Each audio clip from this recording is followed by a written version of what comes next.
MeMonster. Chapter 201. 15 layers of barriers were torn apart in less than a second. The arrow shot down like a bolt of lightning and struck the ground. Immediately, a huge explosion erupted. The nearby wind pressure swirled in like a storm, then shot outward, creating a high-temperature pillar of fire. Quang! Another explosion erupted inside the pillar as the vengeful spirit grenade tied to the tip of the arrow activated. Afterwards, a breathtaking silence was all that remained where the arrow had descended. The entire area turned to ash, making no sound and leaving behind only a hot fog. I calmly stared at the area, now devoid of both sound and wind. Soon time passed and the fog subsided. Whew! Since I attached a vengeful spirit grenade to the tip of the arrow along with Stigma's magic power, Kim Hak Pyo should have died at least once unless he had a defensive skill on the level of a special skill.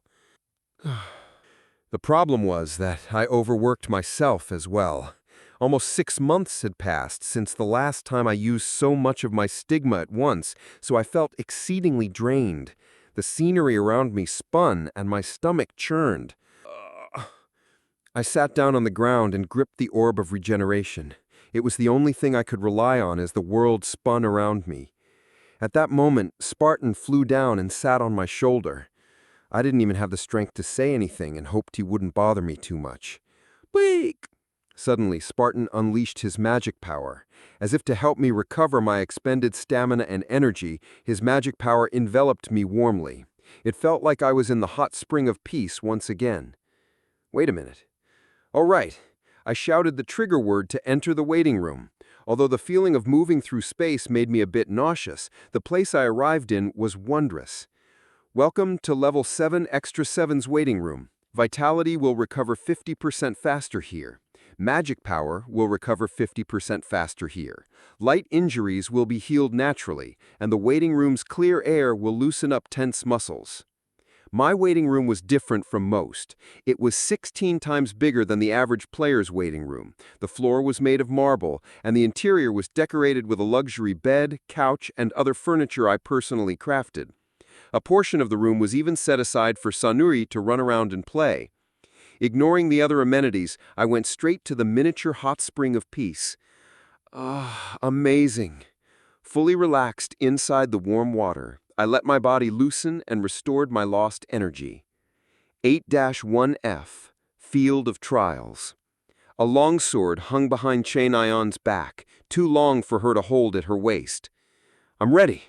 The wind blew against her face as the dwarven supercar sped forward. Standing and facing ahead, Chain Ion held the hilt of her sword. Go for it. With Yi Young-hun's encouragement, Chain Ion unsheathed the sword. Sk! The longsword appeared with a metallic sheen. At the same time, blue magic power surfaced on the blade. For Chain Ion, concentrating magic power around an external object was now as easy as moving her finger.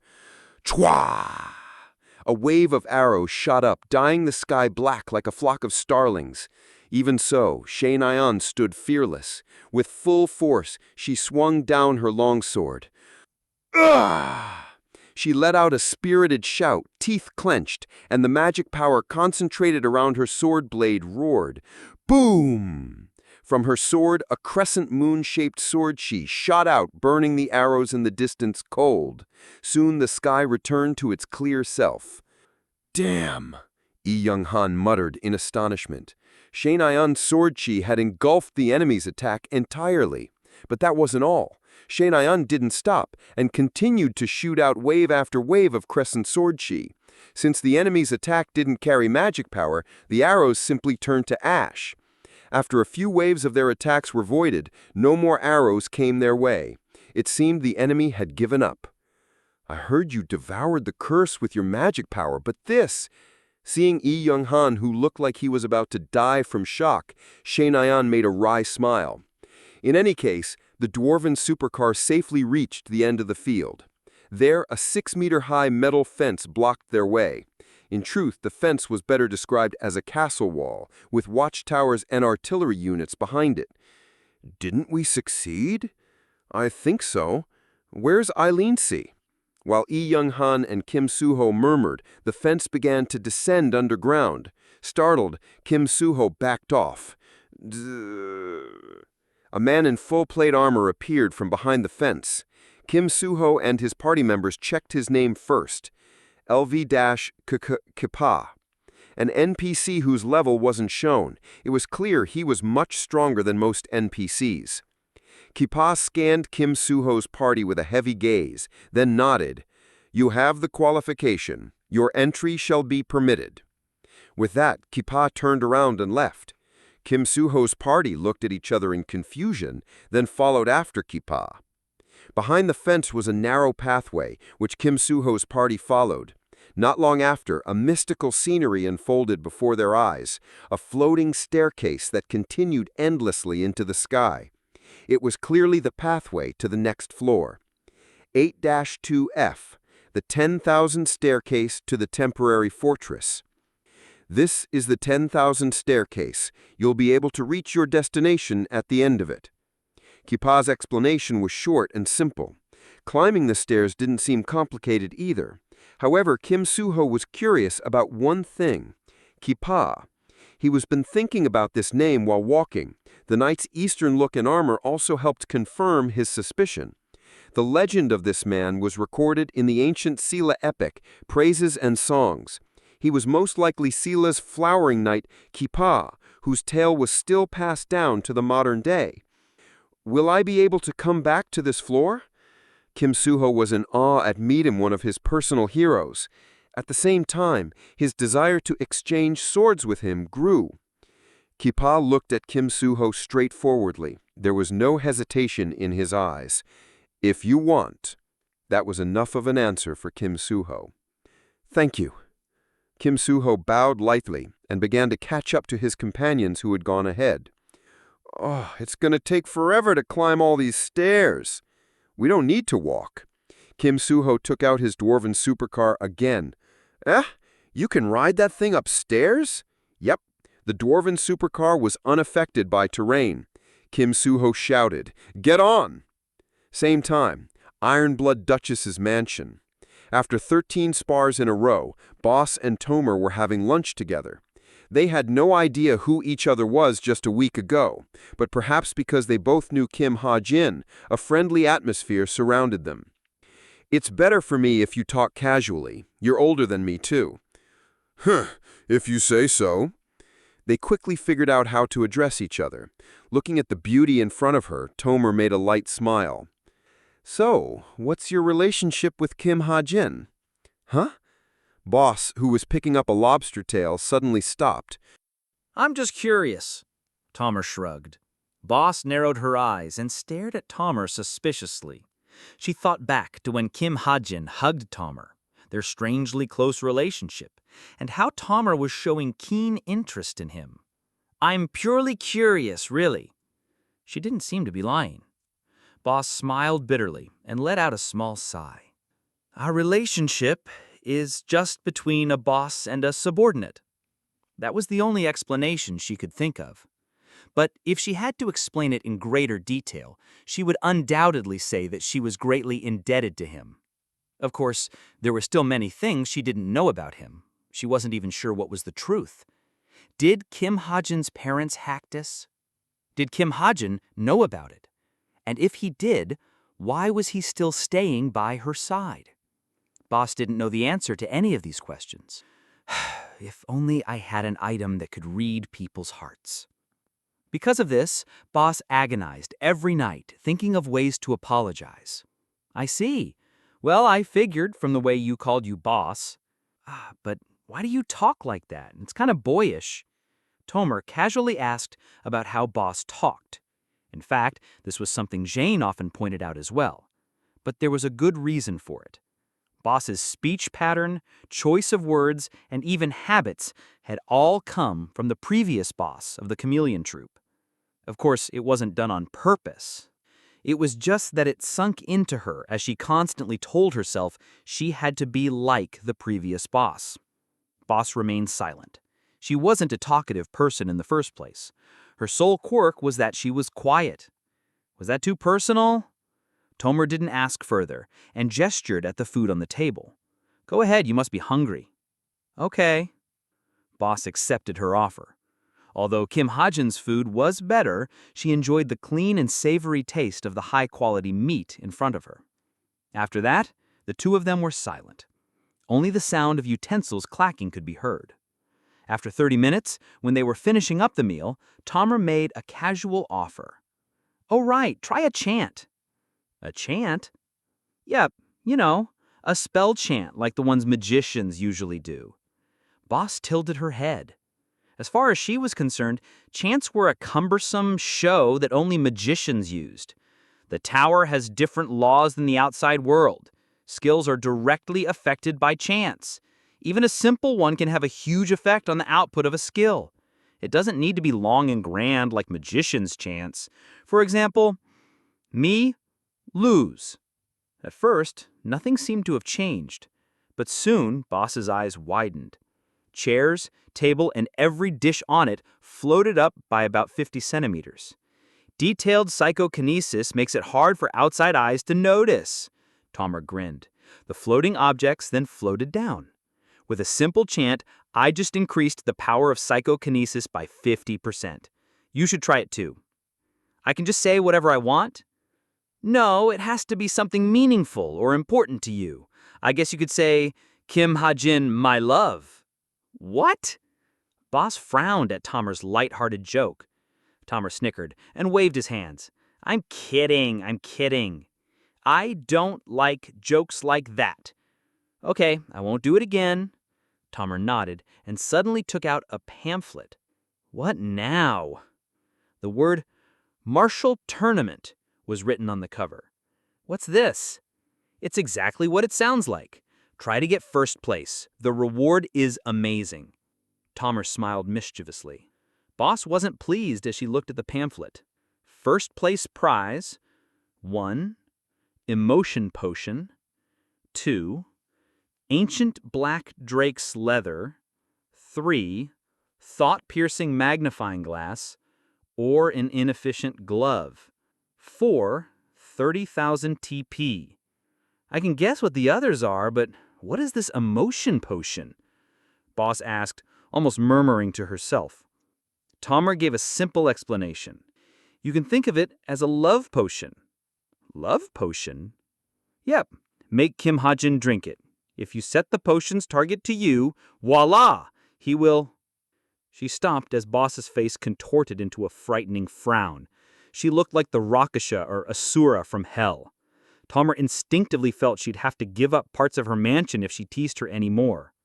I'm kidding.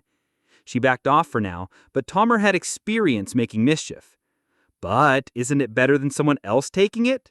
Tomer, who was the primary culprit behind making Rachel and Kim Hajin's relationship awkward in Cube, also wanted to tease this woman known as Boss. What if some strange woman takes the potion and uses it on Kim Hajin? Boss remained silent at Tomer's monologue. However, the slight trembling in her eyes showed that Tomer's teasing was successful. Okay, I'll be leaving now. 8-3F, Krivan Mainland. Another week passed. During this time, many players arrived in Krivan Mainland, and I had to go back to wearing my hooded robe everywhere. Lady Eileen, cheer up. It's been a whole week. Forget about it and move on. I'm just curious. Why does this keep happening to me? Anyways, we're not going to the 9th floor, right? The topic quickly changed, and Lee Yong-ha asked the other members, are you talking about the bridge that Black Lotus is protecting? Jin Se-yan asked. News about the World's End Bridge had become famous recently. The public forum and even news stations outside the tower were all reporting about the archer protecting the pathway to the 9th floor. I also gained 200 SP as a result. Yep, for the record, I refuse to go even if I die. Haha, I don't want to die even once, you see. I promised my wife. Lee Young-ha scratched his neck and made a wry smile. His words, which could be taken as a sign of fear, were taken by Jin Se-yan positively. I agree. 6 parties challenged the bridge and they all failed. It shouldn't be any different even if we go. For now, let's focus on getting stronger. I breathed a sigh of relief, as I was quite scared of Eileen's party. Ow, ow, ow, ow. At that moment, Eileen began to squirm and flop her arms. She wasn't even drunk, so what was up with her? You're right. What can an idiot who always loses her money even do? I should just go die. Come on, just forget about it. There are lots of ways to make money on this floor. Like what? Martial tournament, craftsmanship tournament, smithing conference, magic seminar, etc. Not only did Krivon have various tournaments, but it also had a bunch of random events. Of course, most of them were skipped in the original story, but things were different now. Ding! At that moment, my messenger rang. Hajin, it's funeral, right? It was from Jane. Yep. No matter how powerful Stigma was, it was impossible to stop players from reaching the 9th floor forever. Since players' growth speed would accelerate in Krivon, I wouldn't be able to restrain them for long. Keep an eye on what he's doing. As such, I planned to take what I could from Krivon until the day players broke through me. Okay, I'm following him around as one of his maids right now. I got up from my seat. After paying for my meal, I was about to leave the restaurant when I felt Aileen's eyes glance over me. Her sharp gaze made me wary for a second, but her next words made me breathe a sigh of relief and continue on my way. I wonder how much that costs. Aileen murmured enviously. What are you talking about? The guy that just left was wearing this nice robe. It was so pretty. It looked like it had a magic power amplifying effect too. Oh, the man that was sitting over there? I saw him too. He caught my attention as soon as I walked in. Right? If only I lost my money. Aileen let out a heavy sigh. Jin Se-yun smiled wryly, then looked at Shin Jung-hak, who was busy looking through the community. Oh right, Jung-hak-shi. Is it true that Chae Na-yun joined some group? Huh? Ah, yes. Jin Jung-hak nodded and continued. The entire essence of the Strait did. Since the pathway to the 9th floor is blocked, it seems they're focusing on earning TP. Is that so? Aren't the NPCs on this floor powerful? Will we be able to compete with them? Surprisingly so. Jung-hak displayed the post he was reading on the public forum. Outsiders receive special treatment. Krivon's high-level NPCs are absurdly powerful, but players are stronger than most NPCs. So it's like that. By the way, Essence of the Strait already has a client. Already? Yep. Jin Jung-hak glanced at his messenger and nodded to himself. The client's name is Funal. From what I hear, he's a rich businessman from the South River region. Chapter 202, 5th Floor, Materialized Demon Realm. I returned to the materialized demon realm. The demon castles had already been conquered, but there were still secret underground bases and NPCs yet to be rescued. Is it here? Because the terrain wasn't ideal for a sharpshooter, I brought along my reliable comrade, Chek Jung-young. Yep. We stood in a hidden passageway on the outskirts, concealed behind a massive boulder. I glanced at Chek Jung-young. It better not be boring. Wearing the armor I gave him, Chek Jung-young looked like a giant from legend. Thanks to his secret march skill, he was even bigger than before. It'll be at least somewhat interesting. Let's go. Sure. We entered the passage, which resembled a manhole. The underground corridor was pitch black, but my vision easily pierced the darkness, detecting several heat sources through the walls. There were at least 30 enemies in this base, and the NPCs I needed to rescue were on the bottom floor. Quest discovered. Rank high. Summary: the demon Ryukai has hypnotized and enslaved many NPCs. The NPCs will only regain their sanity for 3 hours per day. Goal: rescue all trapped NPCs and undo Ryukai's mind control magic. Reward: mystical whetstone and mandrake. A quest notification appeared. Chek Jung-young seemed to notice it too, squinting at the air. So, what's our plan? Just follow me. I led the way, but before we could go far, the base's defense system activated. Kong, kong, kong, Kong!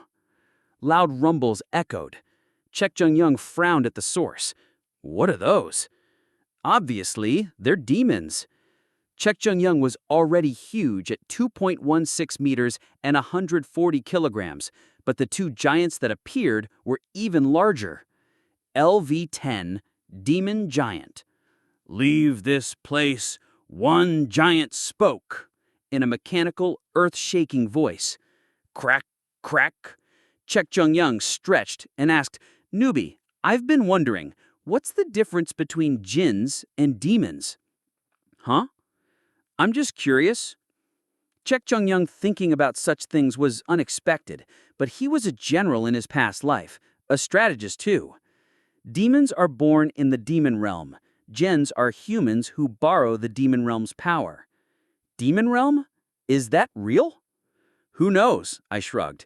But why wouldn't it be? The universe is vast. The demon realm does exist. Soon parts of Earth will be devoured by the demon realm. This is the core event that started the latter half of the story. The evil gods, who commanded the jinns, aim to conquer Earth as part of the demon realm's territory. I won't repeat myself a second time. The demon giant spoke again. You better shut your trap, kiddo. Chek Jung-young stepped forward. His footsteps were quieter than the giant's, and he looked much smaller. Take care of them however you want. I'm going ahead. Sure. I left Chek Jung-young to handle the giants and used parkour to kick off the wall, sticking to the ceiling like Spider-Man.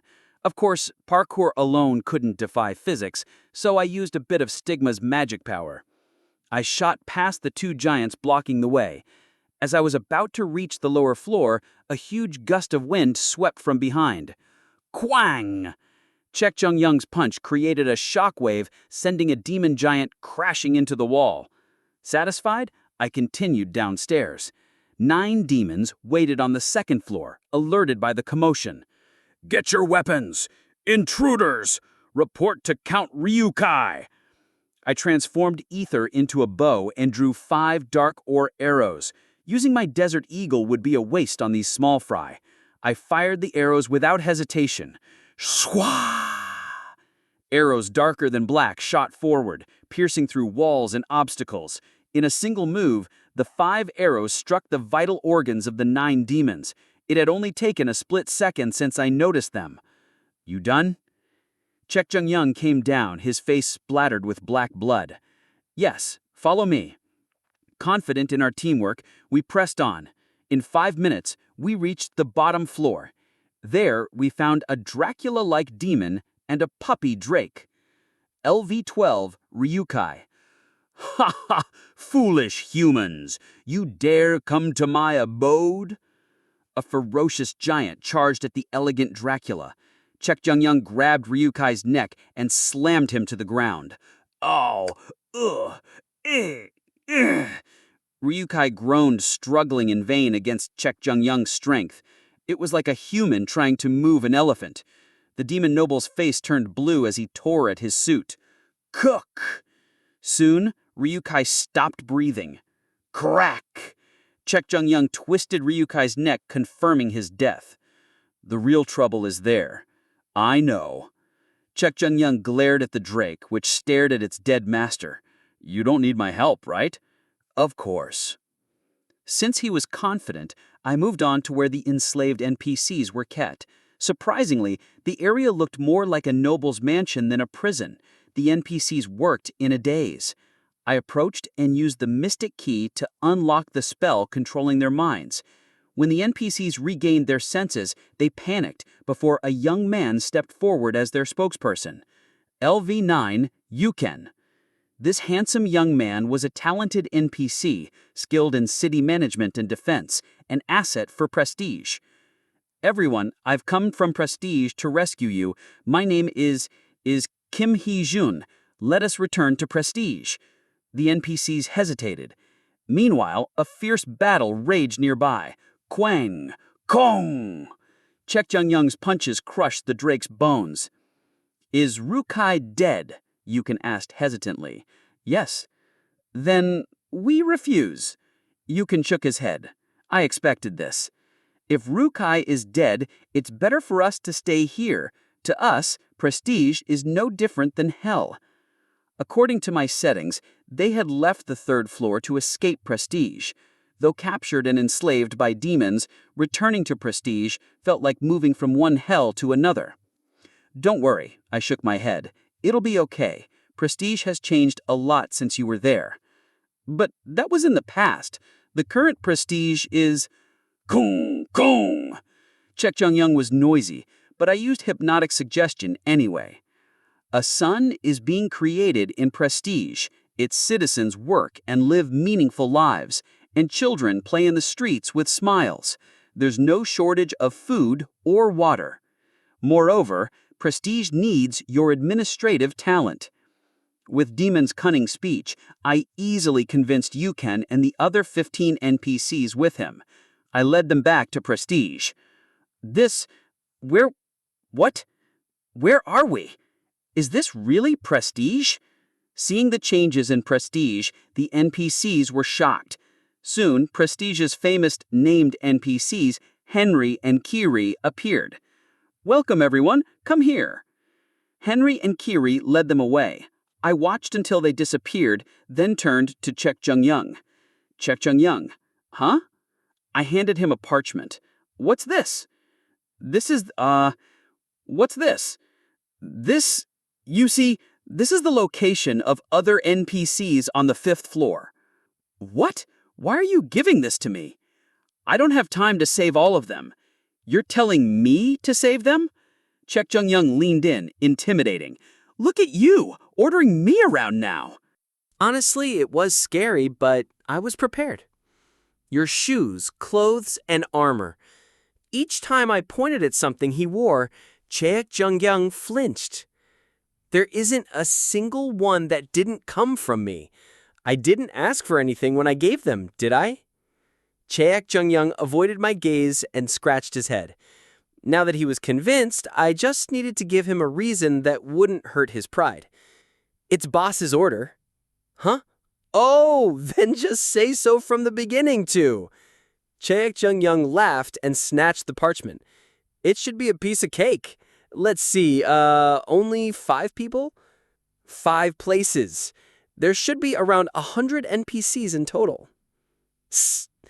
He grimaced and put away the parchment. Fine, I'll get it done within 4 days. Thanks. At that moment, beep! Spartans suddenly appeared in the sky and landed on my shoulder. A group was trying to challenge the World's End Bridge. Where did this bird head come from? Chek Jung-young stared at Spartan. I'll be off now. Don't lose that parchment. I took out the portable crystal steel. This was my 3rd time using it, but it was still as bright as ever thanks to the orb of regeneration. To me, items with limited use were as good as permanent. I infused Stigma's magic power into the crystal steel, and the ground beneath me changed from brick to wooden boards.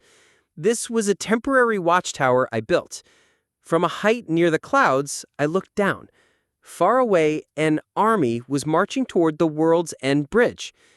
The Chinese Alliance. I could tell at a glance. 1, 2, 3, 4, 67. They planned to use sheer numbers to break through my defense. Like that'll work, I muttered coldly. The Aether Bow and Dark Ore arrows were already in my hands. As always, the first arrow was a warning. Since the 9th floor needed to be opened as late as possible, I was telling them not to come closer. Of course, like most players, they would ignore the warning. Schwack! I shot a single wooden arrow. The next day, 8-3F Krivon, day of the Martial Tournament. Drawn by the first place prize, I applied for the Martial Tournament and was browsing the community in my waiting room. Although I pushed myself yesterday, I should easily pass the preliminary round.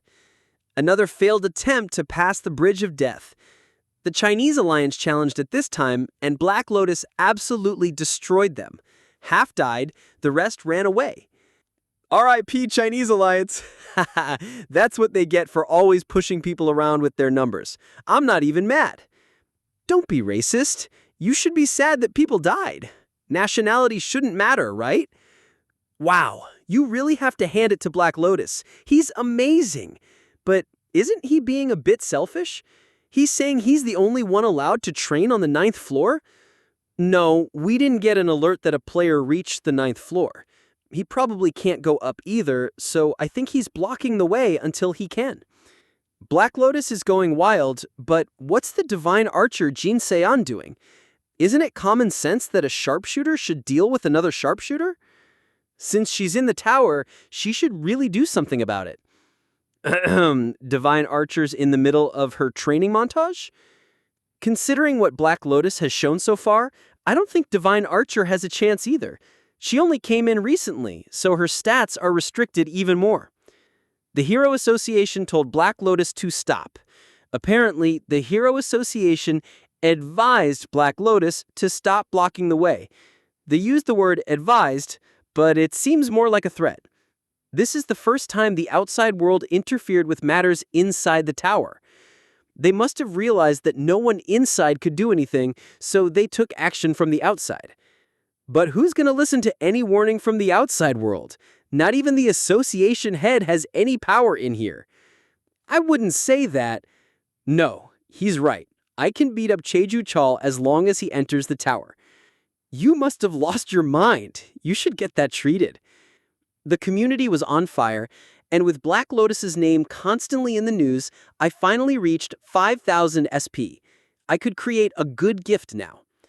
Preliminary round 37, in the blue corner, the beautiful obsidian jewel, Boshi. At that moment, the host announced the 37th preliminary round. Boshi was Boss's alias. In the red corner, the chicken head, Conrad. Conrad, I didn't know who that was, but I was up next. As I was about to stretch, tee-ding, my messenger rang. Nyan Jajangman, Hyungnim, what's your main weapon? Do you want to do a quest with me? Because I hadn't opened her messages for 3 weeks, Nyan Jajangman's messages poured in like rain. Hyungnim, why haven't you been replying to me lately? Did something happen? You're not dead, are you? Message me if you see this. 8-3F Krivon. Krivon had a variety of stone buildings. Though they looked medieval, some resembled modern shopping malls. The streets were a strange blend of the Middle Ages and modern times, giving Krivon a mystical beauty. Rachel walked through Krivon's main street like a tourist taking in the sights. The scenery is indeed better than Prestige. Rachel nodded at Vice Team Leader Davin's words. 4 days ago, Rachel and 8 elite Royal Court Guild members crossed the field of trials with her elemental's help, then cleared several quests on 8.2F to reach Krivon mainland. As the forum said, Krivon's civilization was far above Prestige. It looks like a mix of London and the Middle Ages. I'm in awe no matter where I look. Still, Rachel didn't regret investing in Prestige. But this place has beautiful scenery that wouldn't lose to Prestige either. The Tower of Wish now had nearly 60,000 players. Only 3,000 tickets were found in the first wave, then 9,000 in the second, 18,000 in the third, and now nearly 30,000 in the tutorial. I agree. Yet only 1,000 to 2,000 had reached the 8th floor. Many players still lived in Prestige, unable to earn enough points to climb higher. Outsiders couldn't buy property in Krivon, so investing in Prestige was the right choice. Anyways, Vice Leader, have you noticed that you're always wearing that armor? Oh, Rachel laughed shyly. It's a suit, not an armor. Is it? The LV4 black suit Rachel won after a fierce battle of wits. It was her favorite armor and had saved her life many times. Yes, I can't recall how many times it saved my life. By the way, have you heard the news? The alliance that tried to cross the bridge was slaughtered. Yes, I have. Rachel's smile faded. Yesterday, another group challenged the world's end bridge. It was the 8th attempt, and this time, all the Chinese guilds formed an alliance. 67 people, eager to show their nation's strength, were cruelly massacred by Black Lotus's arrows. As long as it's not too expensive, buy the footage of the battle when it comes out. Yes, understood. Parties challenging Black Lotus always filmed their attempts and sold the footage. If not, third parties did. The most famous video was the Jin Alliance's attempt. A single arrow blasted the bridge like a tactical nuke, filling viewers with awe and fear. "Ah, we're here," Davin spoke as they reached their destination. Level 11, Fuenel's Mansion. This was the meeting spot for their mission. Rachel spoke to the guards and was led inside by the mansion's servants. "It's here." They stopped before a door marked Conference Room. The servants left, and Rachel slowly opened the door. "Hello." Before entering, Rachel bowed gracefully. The people inside responded in their own ways. "Ah, nice to meet you, Elementalist Rachel." "Hello." "Hi." "It's been a while, my old friend." Rachel scanned the room. Hunter of the Vast Expanse, Kim Jun-woo. Desolate Moons, Shin Jong-hak. Essence of the Straits, Yi Ji-yoon and Miyamoto Yohei. Rising Rancor, Chae Na-yoon, and Essence of the Straits Chief Officer, Kim Yong-jin. Rachel faced old acquaintances who soothed her heart and powerful veterans who made her nervous. She walked up, trying to appear calm, and sat down. "Hiya!" As Rachel returned Chae Na-yoon's greeting with a bow, the door opened again. A gentle, white-haired old man entered. "Welcome, outsiders." The following name appeared above his head. Level, ? Fuenel. Chapter 203. The Tower of Wish has become a global sensation. The first wave of players discovered that by staying in the tower for over 1,600 hours, they could bring one of the tower's skills back to Earth. These so-called skills allow even ordinary people without inborn gifts to display supernatural power. The general public now sees entrance tickets as guaranteed lottery tickets to change their lives. Unfortunately, crimes targeting entrance tickets are on the rise, and the social issue of dealing with players is becoming more problematic. World's Rank 1 Guild, Essence of the Strait, Team Leader Office. In a spacious office, Yu Yuan-ha, recently promoted to Chief Strategic Officer, watched the news on TV. Essence of the Strait, Chief Strategic Officer, Yu Yuan-ha. A shiny nameplate sparkled on her desk. With the public's attention focused on the Tower of Wish, she had easily risen to a chief officer position. Becoming Chief Strategic Officer less than 3 years after joining the company was a bombshell the media would love to dig into, but Yu Yuan-ha managed to avoid scrutiny thanks to everyone's eyes being glued to the Tower of Wish. Yu Yuan-ha changed the TV channel, resting her chin on her hand. CH11, I Live Alone. I'm wondering if I can also get a skill from the Tower of Wish, so I'm looking around auction houses. CH12, Accurate 19. Find out anything you want to know about the Tower of Wish. CH13, Tower of Wish Special. What a tower! The strongest person in the tower is him. Black Lotus? Yes, his selfish path-blocking actions are earning him both fame and the wrath of the Heroes Association, but Black Lotus's influence inside the tower is insurmountable. CH14, Public Debate, Issues Inside the Tower of Wish. It's not good that a third-party group holds the highest influence inside the tower. It would have been better if Essence of the Strait, Desolate Moon, or Frost Sanctuary took this spot. We also can't say for certain that Black Lotus isn't a Jin. Every channel was talking about the same thing. After news spread that tower skills could be brought back, the media was flooded with stories about the tower. Don't they get tired of it? Yu Yuan-ha sighed deeply and pondered. Is it worth it for me to go? At first, she hadn't even considered it. She wanted to avoid the stress after graduating from Cube. But the situation had changed. Essence of the Strait was performing well inside the tower, and the tower was a great place to meet new talents.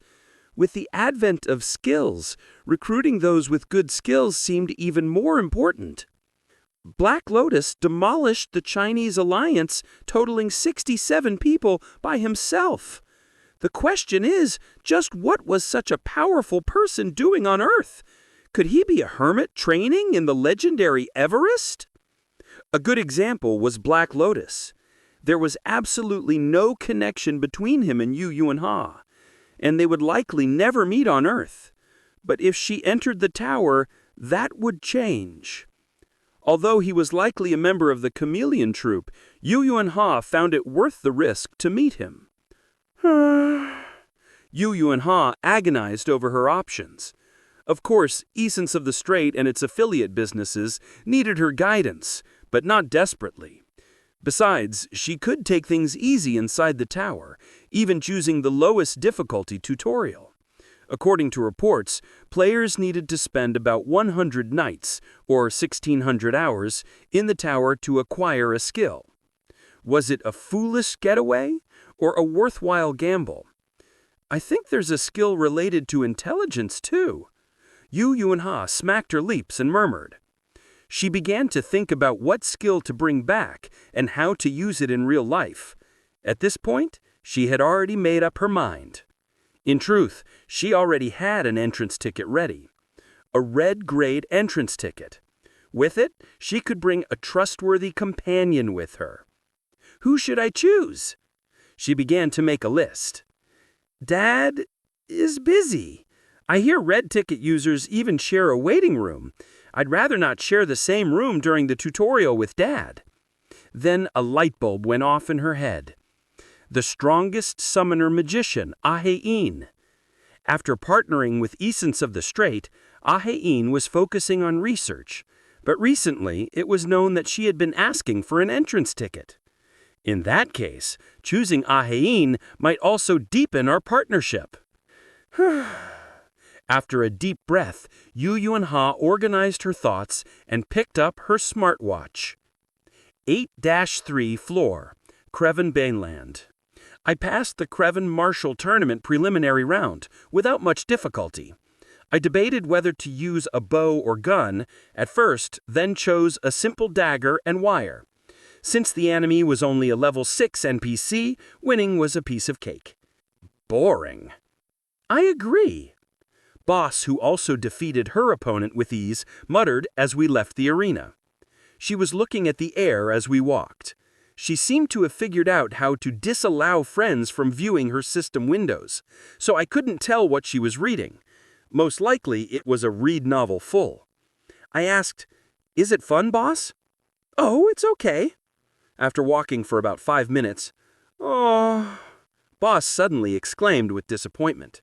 The novel she was reading must have ended on a cliffhanger. How good was the author to make someone audibly yelp in anticipation? "Oh, right, Hajin. Boss." Suddenly, boss turned to me. "Yes?"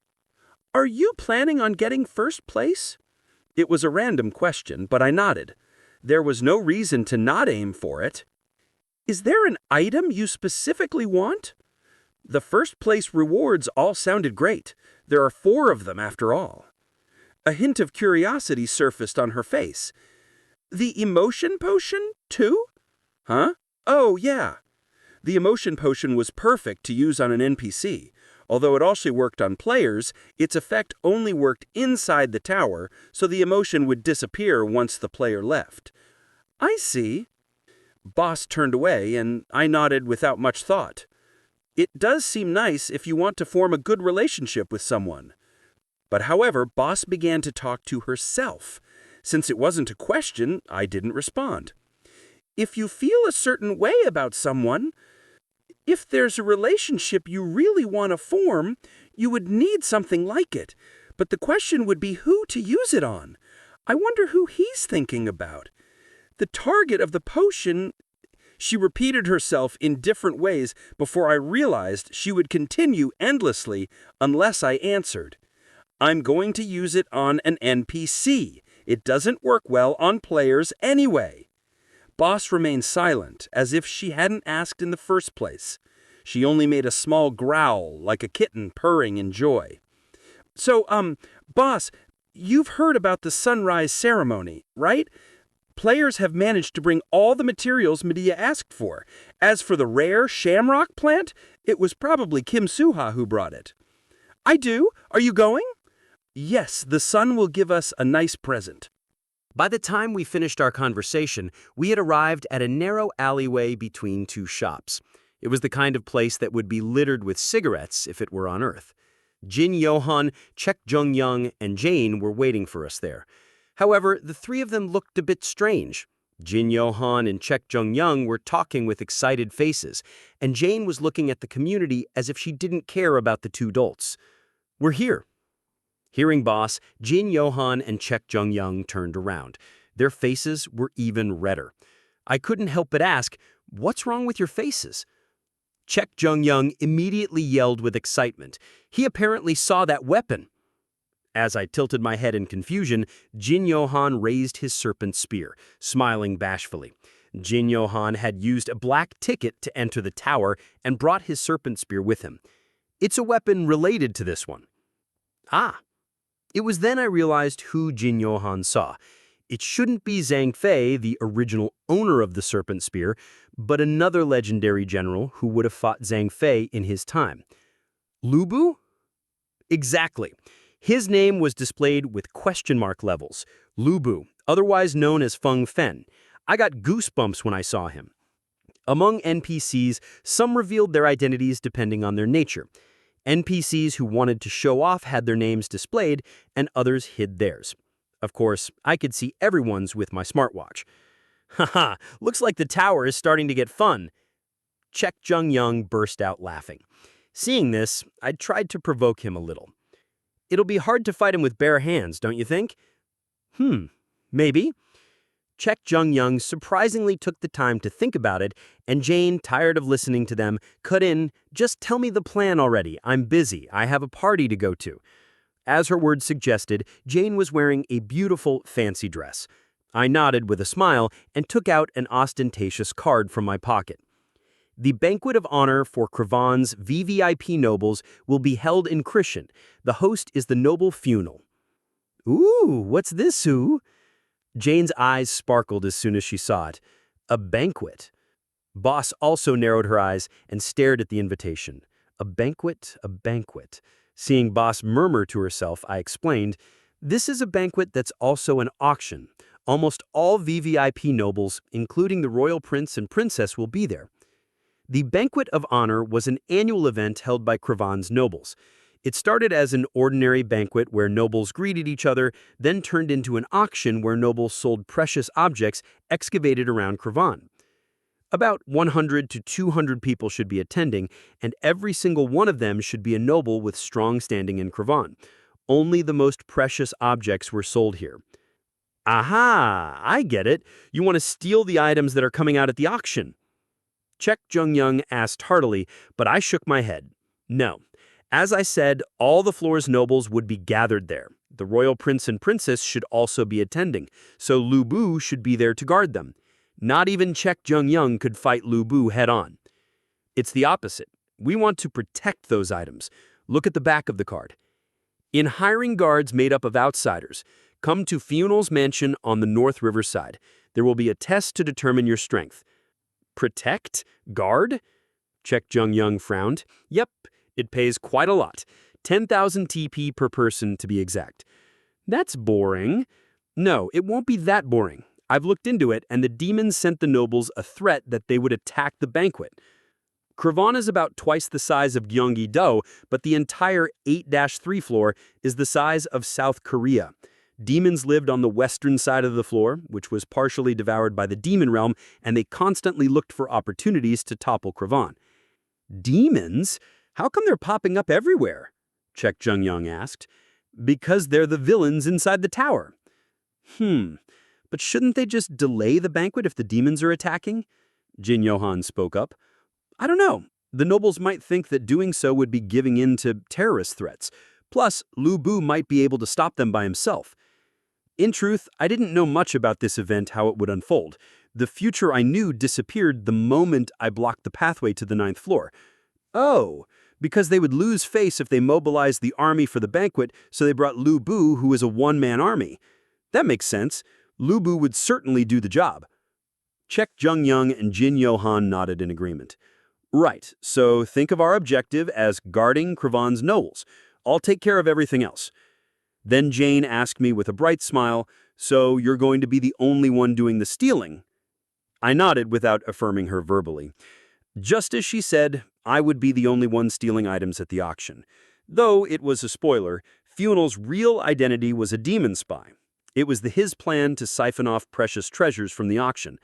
It was the same in the setting I abandoned, and I had already confirmed it with the Book of Truth. The auction items would only arrive on the day of the auction after going through strict security measures, so Fuenel would swap out the real items for fake ones once the auction was over. I would step in at that very moment to steal from the thief himself. One of the items was something I wanted very much, a unique skill book. It's almost time. Let's get going. The audition would begin in 30 minutes. I began to head towards Fuenel's mansion. At the same time, Fuenel finished explaining the guarding mission to several players. The auction would start after the first half of the Banquet of Honor, and it was the player's duty to protect the auction house from a potential demon attack. Any questions? Fuenel finished talking and looked at the players' faces. Kim Young-jin, who was quietly listening, raised his hand. Will we be enough for such an important event? Your team won. There will be Team 2 and Team 3 as well. Each team will be in charge of different areas, but you outsiders should be able to recognize each other, right? Kim Young-jin nodded, and Fuenel continued, Your job is important. The royal prince and princess are also attending this banquet, though, of course, it will be the 4th prince and the 5th princess. Aha, so we need to protect them also, Chae Na-yoon asked. She glanced at Rachel, who was standing next to her. Rachel was also a princess of a country. Her full name was Rachel Elizabeth Louise. No, they will be accompanied by 2 royal guards. Nobles whose status is lower than the royal prince and princess must be accompanied by guards whose status is lower than the royal guards. But there will be nobles who arrive without guards to respect the royal court. It will be your duty to protect such nobles. Oh ho! Then who are the royal guards? Chae Na-yoon asked with sincere curiosity, and Fuenel returned a gentle smile. One is Lancelot, who has the title Knight of the Sacred Lake. Rachel's eyes immediately widened. Lancelot was one of England's legends. She couldn't help but hope he would recognize her. The other person, well, the title of a knight doesn't fit him, and I personally disliked him as well. Fuenel rubbed his beard. His name is Lu Bu. The 2 names instantly changed the atmosphere of the room. To the players gathered here, the name Lu Bu was much more famous and familiar.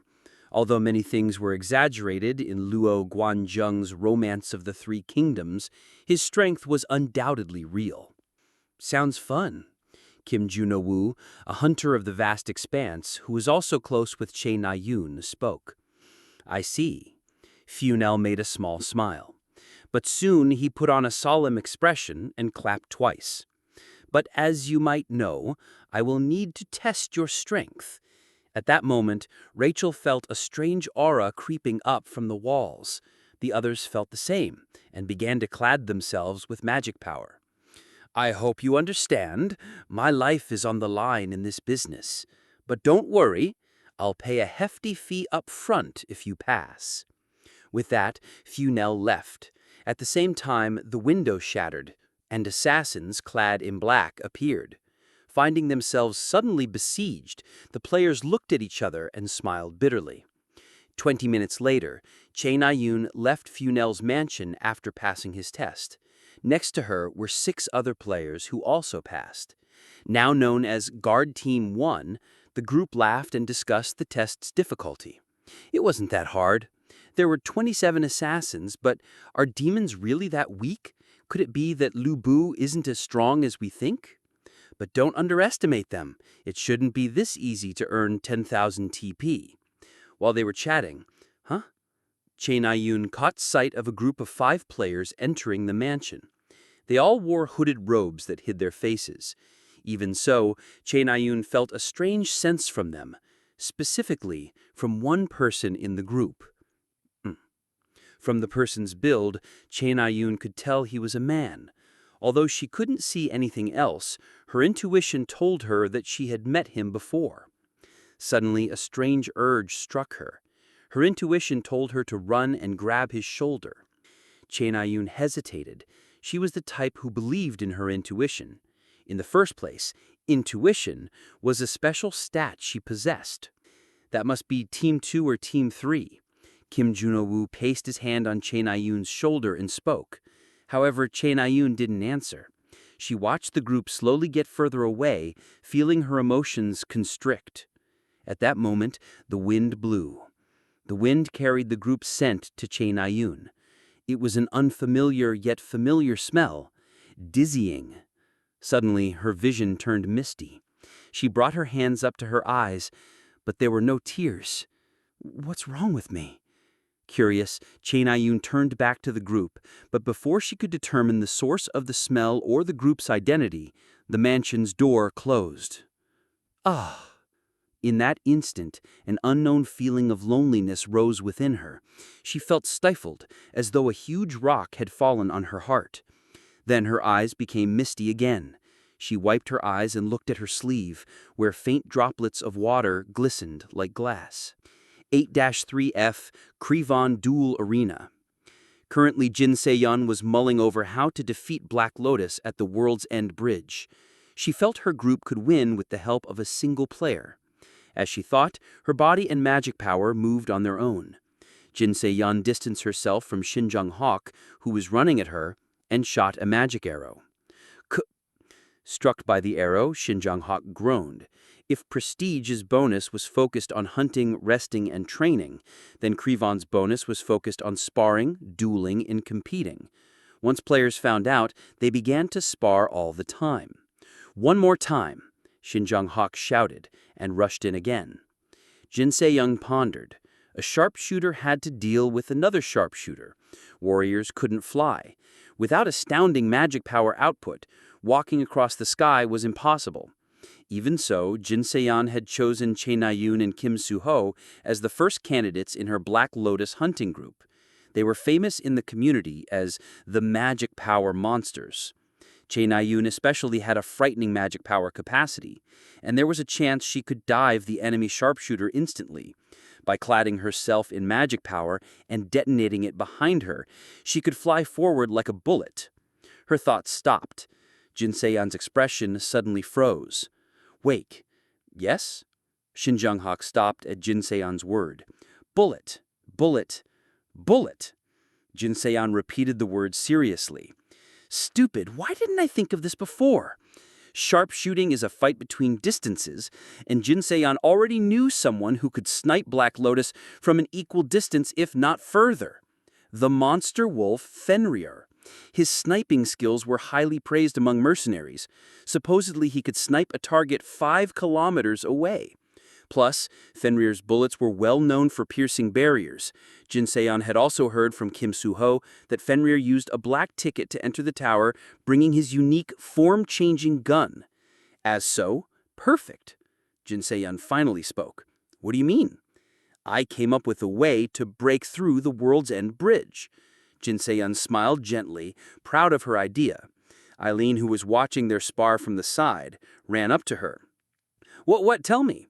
"Before that, the key to finding Fenrir, let's go find Soo-ho." Shin Jung-hak frowned, but Jin Se-yeon paid no attention. A perfect strategy was unfolding in her mind, where under Eileen's protection, she and Fenrir would carefully strike down Black Lotus's attacks, and Kim Soo-ho and Shin Jung-hak would sneak past on to the 9th floor. Chapter 204. Damn. Funel scratched his head as he looked at the room, now a complete mess. In just 10 minutes, disaster had struck. About 20 minutes earlier, 5 country bumpkins had arrived at the mansion to try out for a guard team position. To Funel, they were no different from any other outsiders. Still, Funel didn't want to let them pass.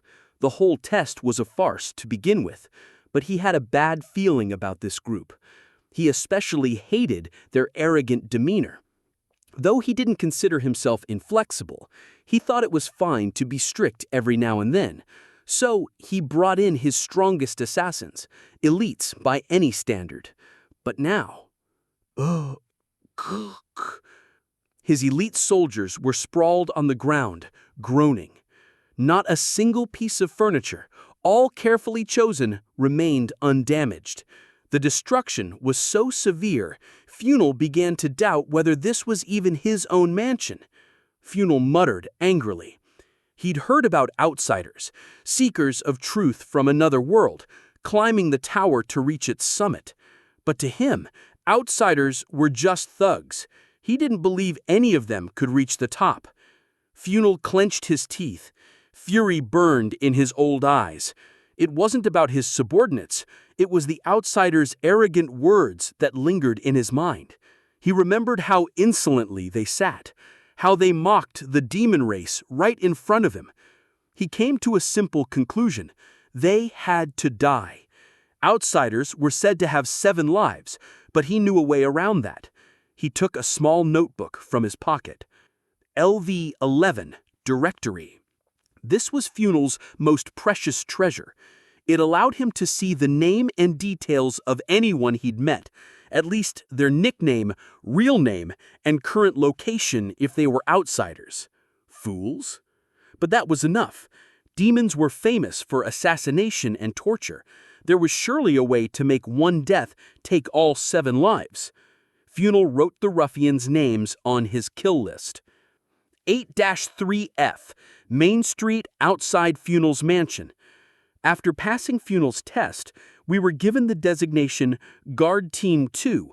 Funel also gave us mysterious name tags with communication magic. After leaving the mansion, we headed to the western side of Krivon, bordering the Demon's territory and the Ironblood Duchess's mansion. Even by carriage, at 120 kilometers per hour, it took 40 minutes.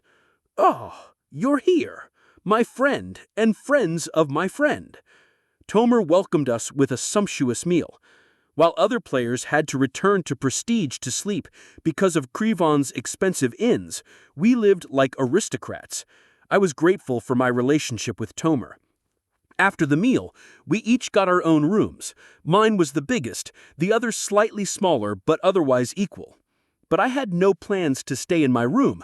My waiting room was better than most places in the tower. Create waiting room ticket.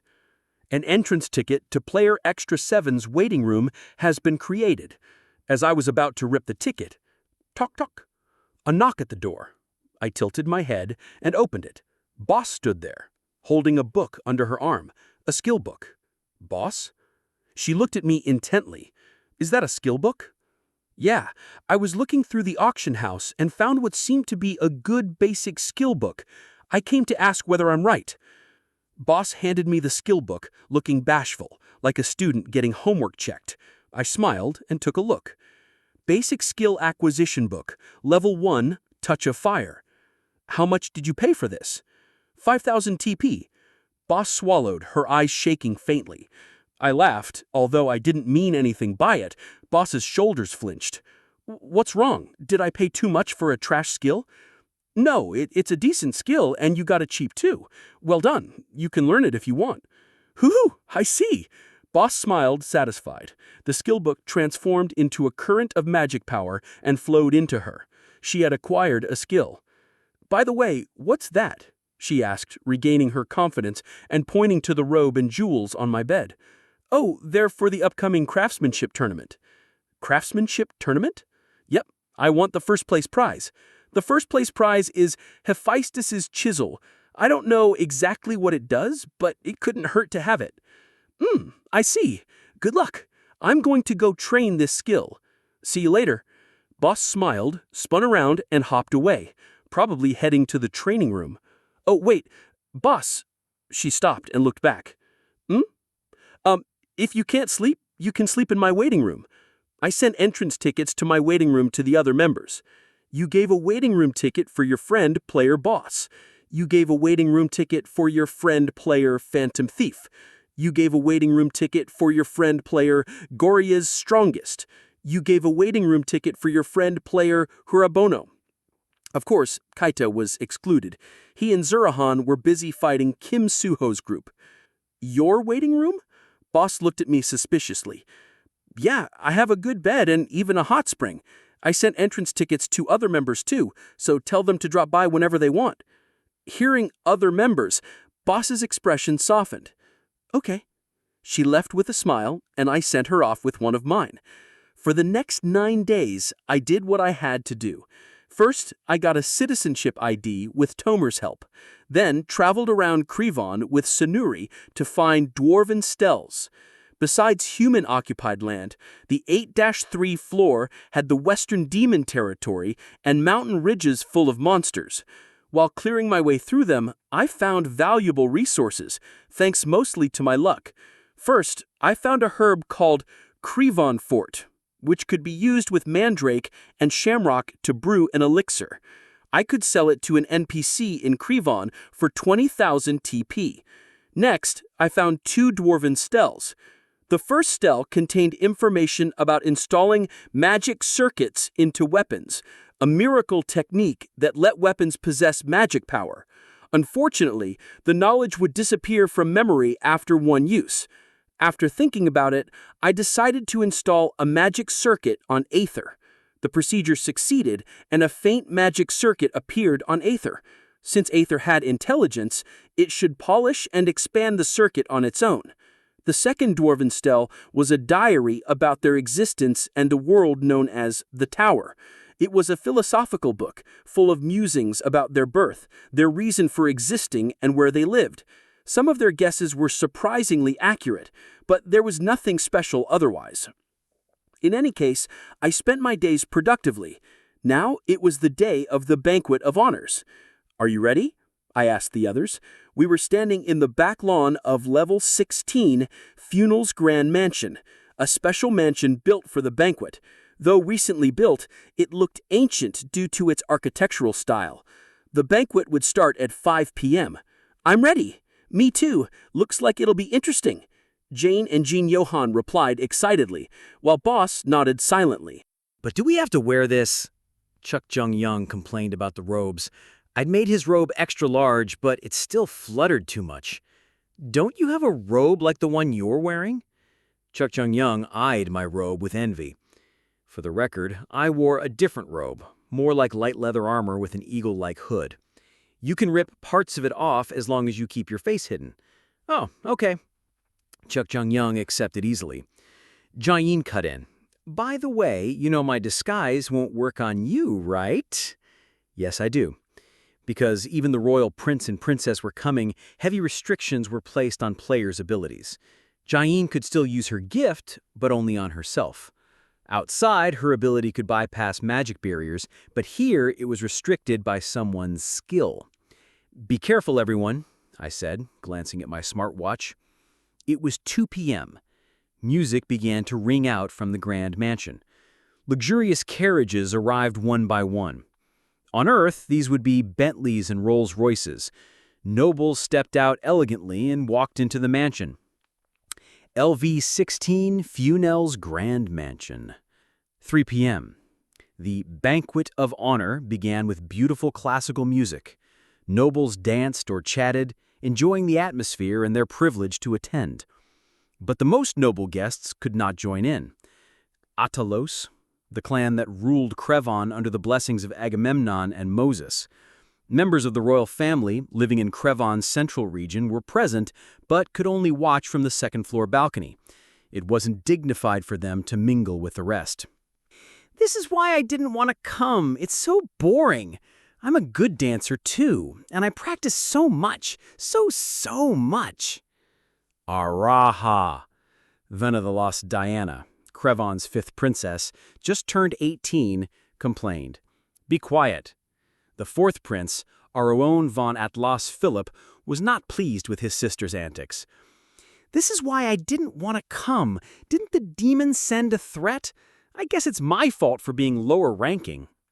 The demons had sent a threat saying they would target the banquet of honor, but the Athalos royal family scoffed, arguing the banquet was ordained by their administrator. Don't say that anywhere else. I'm gonna. Aruon sighed.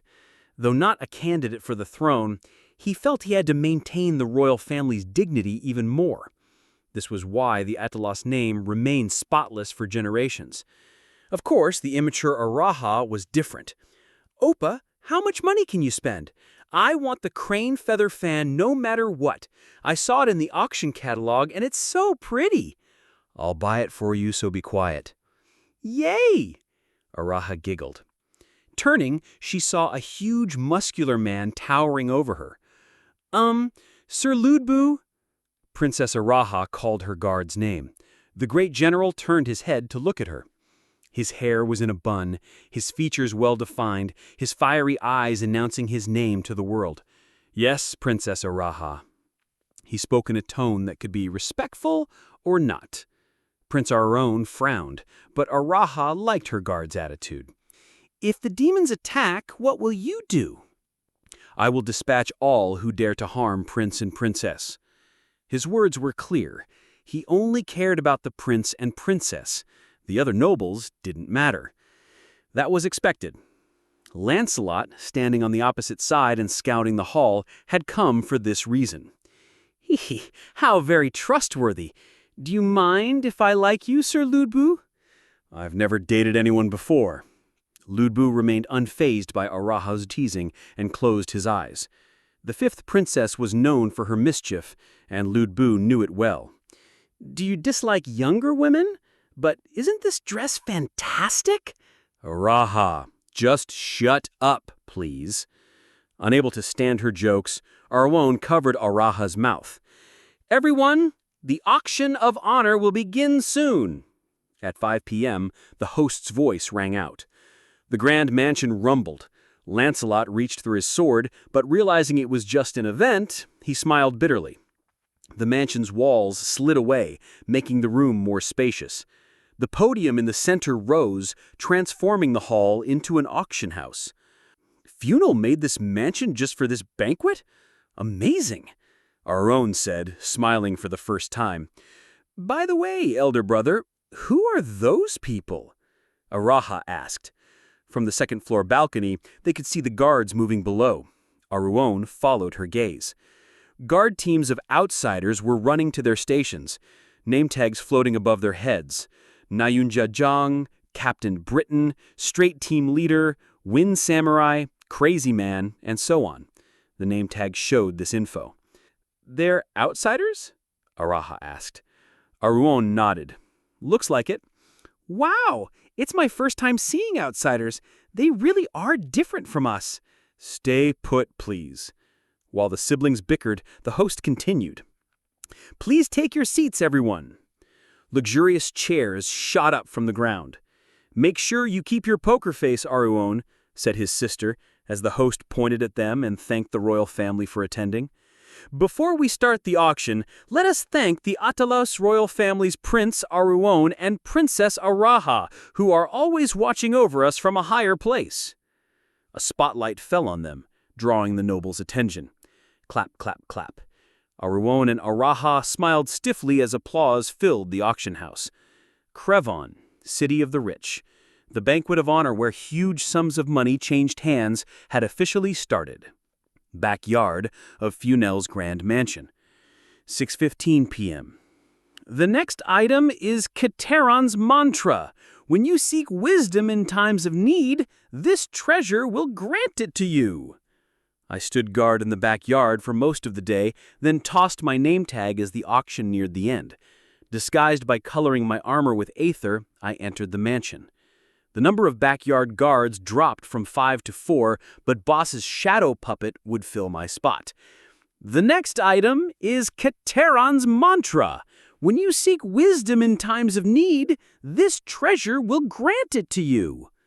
Infusing Stigma's magic power into the 1,000-mile eyes, I watched everything inside the mansion as I walked. This is the crane feather fan. Confirmed. What's the next item? I think it's Kateron's mantra. I saw Funel's subordinates swapping real items for replicas. The real items were kept deep underground, but I knew how to get there. A small pillar in the mansion's right corner held a silver candle. Turn the candle slightly, and a secret room would appear.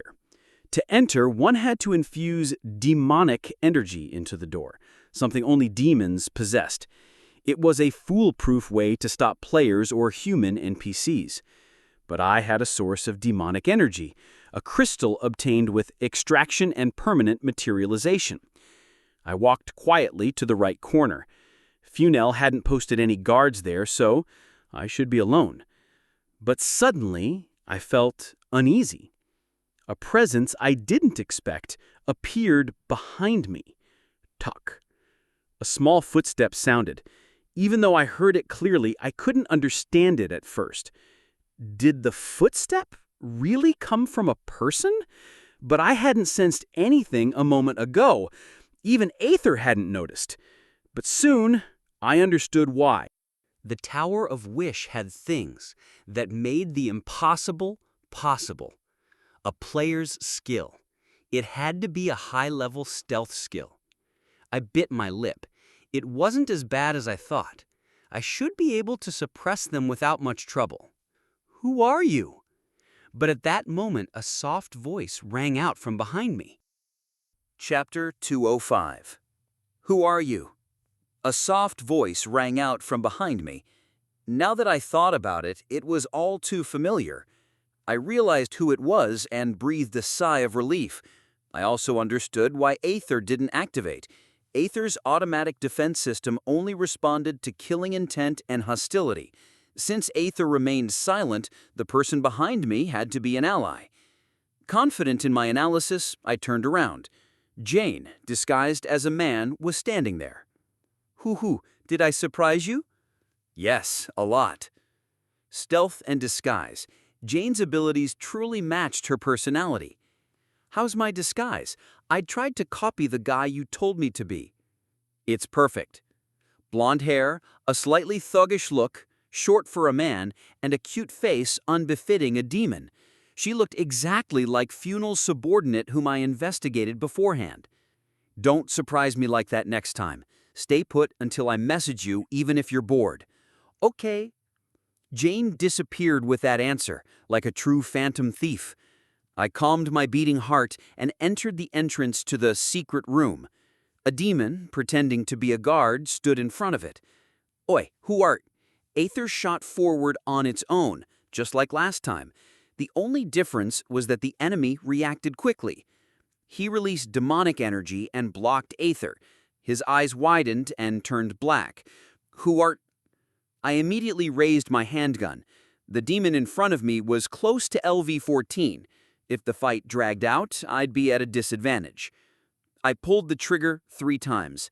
The 3 bullets struck the same spot. The first bullet had anti-magic properties, breaking the barrier of demonic energy around his body. The second bullet was piercing, tearing a hole through his tough skin. The third bullet was explosive, digging into his body and causing irreparable damage. The first battle ended in a blink of an eye, but there was another demon left. Demonic energy burst from his body, surrounding both of us. His demonic energy storm seemed to have life-stealing effect. But I didn't need to defend or avoid it. I changed the Desert Eagle into shotgun mode and aimed at him. Aether blocked the demon's energy, using extraction and permanent materialization to turn demonic energy into crystals. My spirit power was draining rapidly, but I felt no pressure to pull the trigger. Quang! The shotgun shell blasted out and obliterated the demon. Whew! The underground secret room was now empty. Only silence filled the dark space. I walked forward and checked the items. Level 13 Crane Feather Fan. Huai's Sword Technique. Level 14 Tintami. Unique Skill Acquisition Book, Level XX Clock Hand of Fate. Level 12 Serpent Dragon Scale.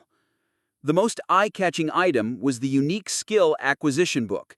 Although it looked like an old, run-down book, it was worthy of my sole unique skill slot. You have acquired the unique skill Level XX Clock Hand of Fate. The Roulette of Fate activates for the first time. The unique skill's skill level will be randomly chosen.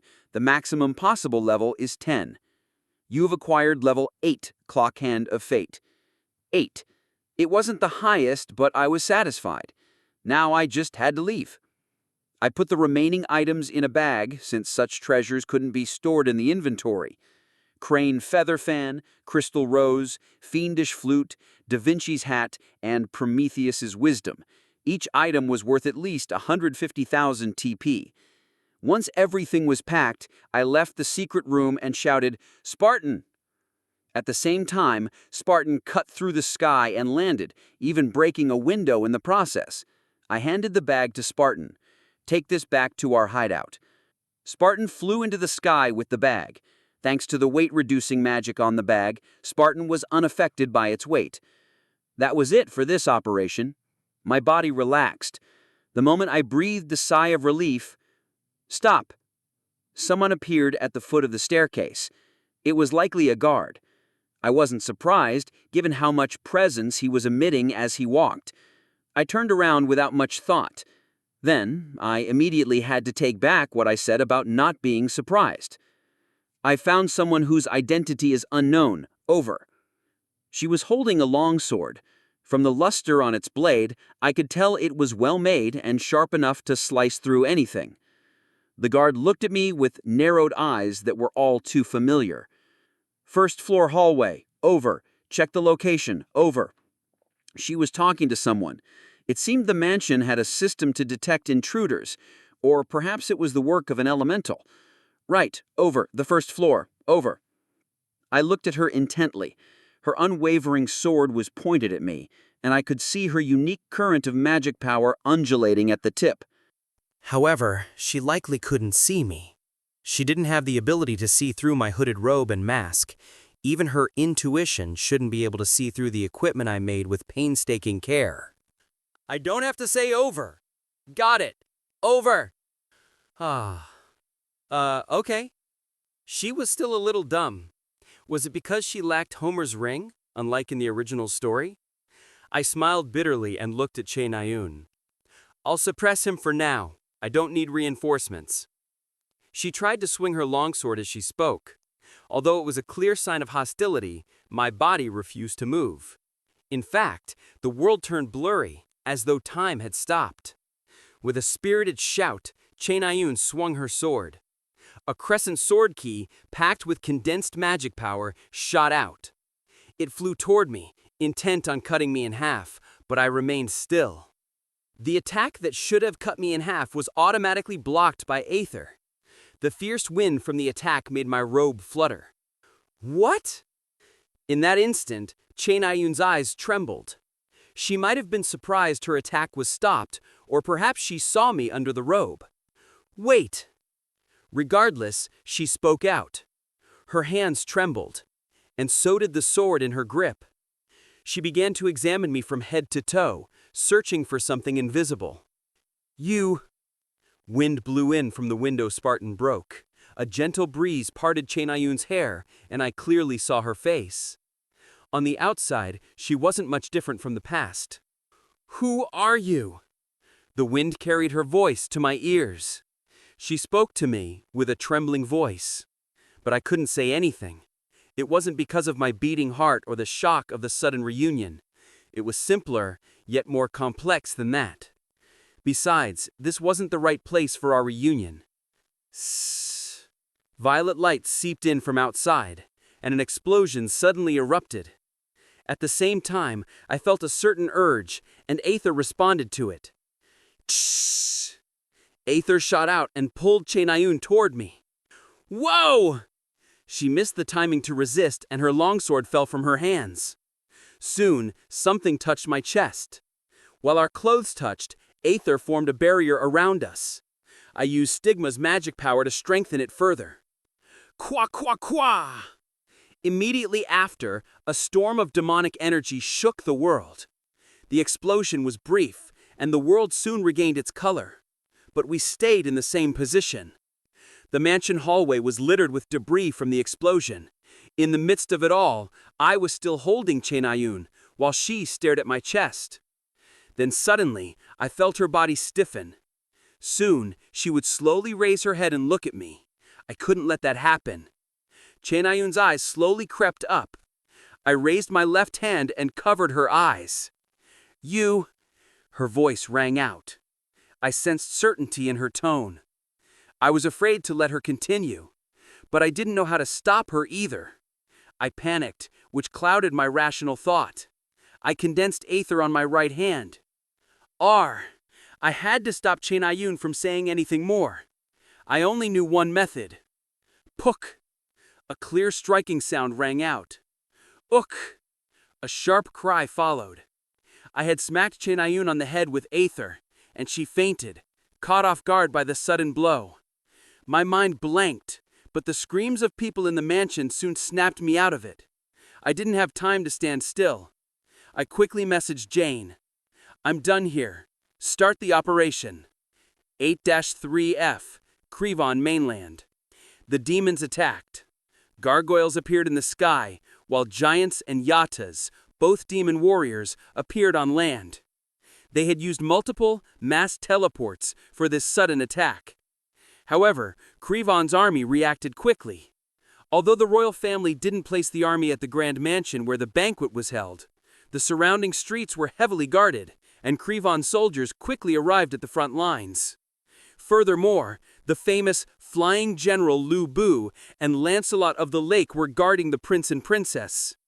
Even the demons shouldn't be able to break through them. Ha ha ha ha ha! But because the demon's goal wasn't to conquer Krivon, Fiona watched the war with satisfaction. His plan was progressing smoothly. Now the demons only needed to raid the mansion, and a perfect crime would be achieved. "Sir!" At that moment, someone flung the door to his room. Fiona put on a worried look which turned to confusion when he saw who had entered. "Jotun! What's wrong?" Blonde hair, a slightly thuggish look, and short for a man. It was Fionel's secretary, his reinforcement from the demons. "There's trouble!" "What?" Fionel furrowed his brows at Jotun's desperate shout. "What happened? Aren't things going well?" Jotun took several deep breaths, then shouted again. "The items in the underground secret room all disappeared!" "What?" "Hurry downstairs and see for yourself!" Fionel forgot his age and ran like the wind. He raced from his office on the 7th floor to the secret room in just 3 minutes, and nearly had a heart attack upon seeing the empty room. This... Fionel instinctively rummaged his pockets. As long as he met the thief once, he should be able to look him up in the directory. But he didn't have time at the moment. "Jotun, contact the higher-ups and meet..." "Huh?" Fionel turned around before getting the directory out. He saw Jotun standing right in front of him with a treacherous, sinister smile. "Jotun, what is the meaning of this?" "Ah, you see." Fionel suddenly felt heat rising from his chest. As his pupils dilated from pain, he glared at Jotun, who was stabbing a dagger into him. Fiona was not lazy with personal training. However, the opposite's magic power was thoroughly destroying the magic power connecting his cells. "Jotun, why?" Fiona placed his hand on Jotun's neck, feeling only anger and betrayal. He wanted to strangle Jotun, but he had no strength left. "Your use ran out, old man." Fiona gritted his teeth and glared at the man in front of him, blood in his eyes. "Jotun, you..." "Don't be so mad. It would be more foolish of me to trust you when you lived in human society for 60 years. Jotun pulled the dagger out. "Cock!" Blood spurted out, and Fiona stumbled forward. Jotun grinned and pulled Fiona up by his hair. He brought his dagger up to his Fiona's neck. "Goodbye, old man." At that moment, quang! A sudden explosion blew up the surrounding walls. The wind pressure sent Jotun flying, and the woman who appeared quickly suppressed him. What are you doing? What are you?" Jotun struggled under the woman's grasp, but she responded mechanically as if acting. "I am a guard, protecting her employer." As Fiona's consciousness faded, he heard the woman's exchange with Jotun. He suddenly thought his life was sturdier than he had believed. "I picked a good guard." Whispers echoed in a quiet basement. Boss, it's over now. Can you let go? Shh. The old man is already fainted. You didn't kill him, right? I avoided hitting any vital organs. Boss let go of Yoden, who was Jane in disguise. This was the extent of Kim Hajin's plan. He decided it would be a waste to kill Funal, so he came up with this plan. So we're going to rip him off now, Jane chattered with a bright smile. Now Funal and the demons would misunderstand each other. Funal would cut off contact, thinking he was betrayed, and the demons would think Funal betrayed them. As a result, Funal would inadvertently fall to the side of humans. Well done, Jane. You came in at the perfect time, too. Your acting skill needs some work, though. Want me to kiss you? Try it, if you're not afraid of dying. Oh, right. Hajin told me to bring an item called Directory. Let's see. Jane rummaged through the fainted Funal's pockets and stole a little notebook. High difficulty, second tutorial, Nameless Ocean's Nameless Island, 7 days after the start of the second tutorial. Oh, so we can't eat summoned monsters. Yu Yanhei murmured in disappointment, hearing her idea rejected. Growl. Her stomach roared. She hadn't eaten in 4 days. Of course not. I'm more surprised you even thought that was possible. Ah Hei-in glared at Yu Yanhei, who had suggested eating her summoned beast. Even if she was starving, how could she think of such a cruel thing? With no other choice, Yu Yanhei got up. If she didn't want to starve, she had to move while she could. The theme of the second tutorial was survival. Although Yu Yanhei had heard about the second tutorial outside the tower and prepared well, she was placed on an island without any material to make a fishing rod. Swimming to another island was too risky. So, Yu Yanhei only glared at the sandy beach. After standing dazed for about 10 minutes, her eyes caught a faint movement in the sand. Crab! She found a fat crab. Unlike Yu Yanhei, Ah Hei-in didn't seem excited. Yu Yanhei followed the crab's movements as if her life depended on it. Okay, stay calm. I learned how to catch seafood with my bare hands. Timing is everything. Now! Kyak! But Yu Yanhei couldn't even get near the crab. She stumbled on a rock and fell, her weak physical stats betraying her. Ugh! Yu Yanhei guessed the outcome from her scream and kept staring at the sand. With her strength restricted, she found it hard to summon even a simple creature. Even so, Ah Hei-in focused on the hole she had dug in the sand. This was the singularity point training method. By focusing on a single point, she prevented her magic power from wavering. Come, come, come to me. Ah Hei-in felt like she'd only focused for 5 minutes, but 60 minutes had passed. Afterwards, a small creature that looked like a baby seal squirmed out of the hole. It looked like it could easily catch fish once it grew a bit. I did it! Then, suddenly, Yu Yanhei's voice rang out. Ah Hei-in turned and saw Yu Yanhei hugging a huge fish. I caught one! Duchess Ah Hei-in, Oh! While running over with a happy smile, Yu Yanhei tripped on a rock, and her time stopped for a moment. No! Don't tell me. Did the fish I just caught get away? Yu Yanhei raised her head in despair. Thankfully, the fish was still flopping on the sand. Well done, Yenna. Ah Hei-in complimented her and picked up the fish. A glossy sea fish. Looks like we'll have a feast tonight. You can leave the fire to me. Yes, thank you. Yu Yanhei returned a happy smile. Ah Hei-in grinned and started a campfire with her magic power. 30 minutes later. Yu Yanhei and Ah Hei-in sat in front of the campfire, drooling. When the fish finished cooking, Ah Hei-in separated the meat and split it in half. Yu Yanhei looked at the glossy sea fish in her hand and took a huge bite. Nyum! Wow! It was the tastiest food she'd ever had. It felt like the universe was exploding in her mind. The fish dancing in her mouth made her realize what it meant to be alive. It's so good, right? It must taste better because you caught it yourself. Yu Yunhei teared up at Ah Hei-in's words. This day, she was enlightened to a new world. Thank you for listening. If you enjoyed this story, don't forget to subscribe, comment, and like the video. Have a suggestion? Let me know in the comments.